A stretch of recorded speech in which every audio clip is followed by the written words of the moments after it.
G'day guys, welcome back. In this particular video I'll be showing you how to apply the work energy formula for particles. So a block is dropped down a circular path. What is the maximum compression of the spring it collides with at the bottom? So here we've got this block just here and we're going to treat it like a particle, and it's sliding down this circular path of radius r until it comes into collision with this spring, and as you can imagine, the momentum of this block will force this spring to compress, and we're asking to find that maximum compression of the spring. We're given these values: the mass of the block, the radius of the path, and of course the spring stiffness just here. Okay, without any further ado, let me get started in this thing.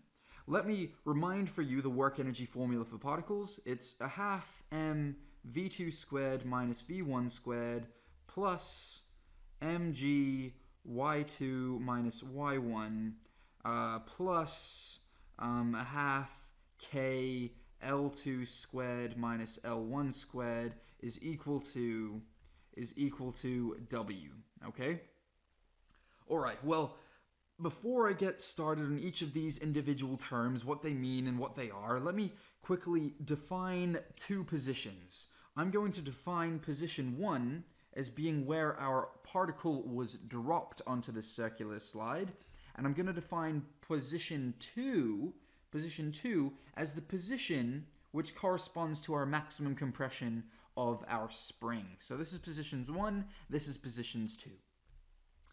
Okay, now let me talk about V1 and V2. These are your speeds of your particle at positions 1 and positions 2.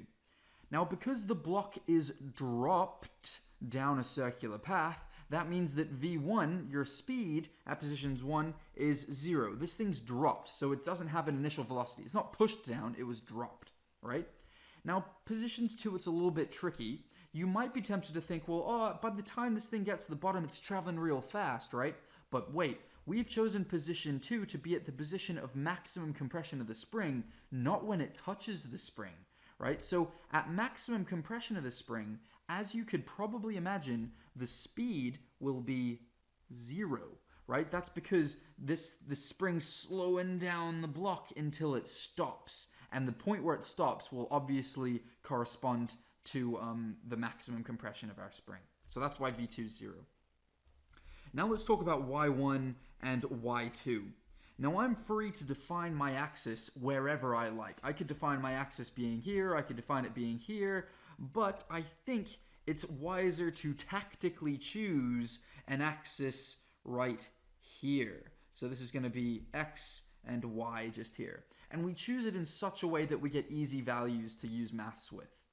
As you can tell in position 1, Y will be equal to positive R. It's the distance you have to move from your axis to position 1, which is just positive R, right? So this is just going to be positive R. Now at position 2, by the way we defined our axis, Y is going to be equal to 0, right? That's because, our axis is right there already. Okay, now let's talk about L1 and L2. These are the amounts your spring has been... Oh, let me get the right way around. L1 and L2. L1 and L2. Now these are the amounts your spring has been stretched at positions 1 and positions 2. Now you can tell at positions 1, the spring's not being compressed at all. The block's not even hitting it, so it's going to be 0, right? The spring has length, but it's not being compressed or elongated, so it's 0, right? Whereas L2, this is what we're trying to find, so I'll write that as L2, and that's what we're trying to find. Now this is the hardest part of this video, I think. What is the work done by your other forces? Well, we're going to neglect friction here, right? We haven't been given any information about friction, so we're going to neglect it, right? And the work done by your normal force is always equal to 0, for the reasons I mentioned in my proof video. So yeah, this is going to be equal to 0 just here. That's because whilst there are other forces on this thing, namely the normal force does no work. Okay, and I know that's a little bit complicated, so please go back to my proof video if that makes no sense. Okay, so these are the individual terms we've got. Let's plug them in and solve the algebra. Well, as you can tell, 0 minus 0 is just going to be equal to 0, so this entire changing kinetic energy term turns to 0. And what about this? This will be plus mg, let's see, y2 is 0, and then y1 is positive r, so I'll write that as that, right? And what about this term? This is going to be plus a half times by k. L2, well, we're trying to solve for that, so let's leave it as L2. And what's L1? Well, it's 0. Okay? And of course, W, our work done by our other forces, is 0 as well. Now let's solve for L2, because after all, that's what the question's asking us, by bringing this term over to the right-hand side. Well, we're going to be left with, this will turn into positive once we bring that overwards, and that'll be mgr is going to be equal to a half times by k L2 squared. I want to take a minor aside here. We've really just demonstrated that mechanical energy has actually been conserved because, as you can tell, energy is sloshing between potential and elastic energy. Anyway, minor aside, I got too excited, had to mention it. Okay, so now let's solve for L2 here.